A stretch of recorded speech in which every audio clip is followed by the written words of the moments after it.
হাড়োয়া থানার অন্তর্গত গোপালপুর এলাকার ঘটনা। আক্রান্ত নাবালক নাতি জিসান মণ্ডল এবং দাদু জহর আলী মণ্ডল। অভিযোগ, এলাকায় দুষ্কৃতীদের দৌরাত্ম্য বেড়েছে। ব্যবসায়ীদের কাছে তোলা আদায় করছে দুষ্কৃতীরা। তোলা না পেলে চলছে মারধর, হুমকি। অভিযোগ, একটি রঙের দোকানে তোলা আদায় করতে যাই, দোকানের মালিকের অনুপস্থিতিতে তার নাবালক নাতির কাছে তোলার টাকা চাই। সেই টাকা না পেয়ে ওই নাবালককে এলোপাতাড়ি মারধর করে, মাথায় ধারালো অস্ত্র দিয়ে আঘাত করে, রক্তাক্ত জখম করে দেয়। নাতিকে বাঁচাতে এলে দাদুকে মারধর করা হয় বলে অভিযোগ। মারধর করে ক্যাশ বাক্স থেকে ছিনিয়ে নেওয়া হয় লাক্ষাধিক টাকা। আহতদের দ্রুত স্থানীয় দোকানদাররা উদ্ধার করে হাড়োয়া গ্রামীণ হাসপাতালে নিয়ে গেলে চিকিৎসকেরা ওই নাবালককে বসিরহাট জেলা হাসপাতালে রেফার করেন। চিকিৎসা করে বলেছেন, মাথায় গুরুতর আঘাত পাওয়ায় তার অবস্থা আশঙ্কাজনক। এই ঘটনায় হাড়োয়া থানায় 6 জনের বিরুদ্ধে লিখিত অভিযোগ দায়ের করেছে আহতদের পরিবার। অভিযোগ পেয়ে ঘটনার তদন্ত শুরু করেছে পুলিশ।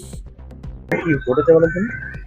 গোপালপুর বটতলা বাজারে আমার দাদা জাফর আলী মন্ডল ওর রঙের দোকান আছে।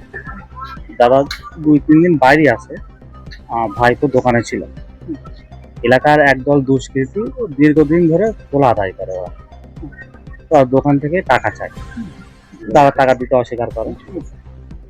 এবার আজকের সন্ধ্যাবেলায় ভাইপো দোকানে ছিল, সন্ধ্যার সময় বিভিন্নভাবে থেকে টাকা কালেকশন হয়, লক্ষাধিকের ওপর টাকা কালেকশন হয়েছে।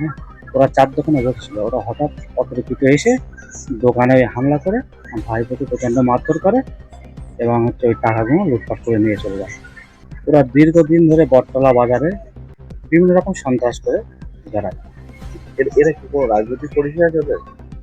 না, ওরা সন্ত্রাসবাদী, দুষ্কৃতী, দুষ্কৃতী। কজনকে মারধর করে? হ্যাঁ, কজনকে মারধর করে?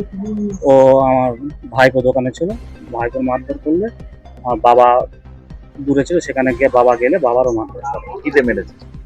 ওদের হাতে লাঠি ছোটা অস্ত্রও ছিল। টাকা পয়সা নিয়ে গেলেন? হ্যাঁ, টাকা পয়সা মানে সন্ধ্যার সময় প্রচন্ড পরিমাণে টাকা কালেকশন হয় সারাদিন পরে। লক্ষাধিকের ওপর টাকা ছিল, টাকা নিয়ে চলে গেছে। টাকা নিয়ে ট্রিটমেন্ট হয় কোথায় ওনাদের? আমাদের ওই এখানে হাসপাতালে ট্রিটমেন্ট হয়েছে এবং ভাইপোতে প্রচন্ড লেগেছে। সিটি স্ক্যান দিয়েছে, ও রেফারও করেছে বসিরহাটে। হ্যাঁ। কি চাইছেন এখন? ওদের দৃষ্টান্তমূলক শাস্তি, কজনের নামে অভিযোগ? যাতে এরকম মানে কার্যকলাপ আর না করে বেড়াতে পারে। কজনের নামে অভিযোগ করবেন? ও 5-6 জনের নামে। 5-6 জনের নামে। কি নাম আপনার? না, আব্দুল আজিজ মন্ডল।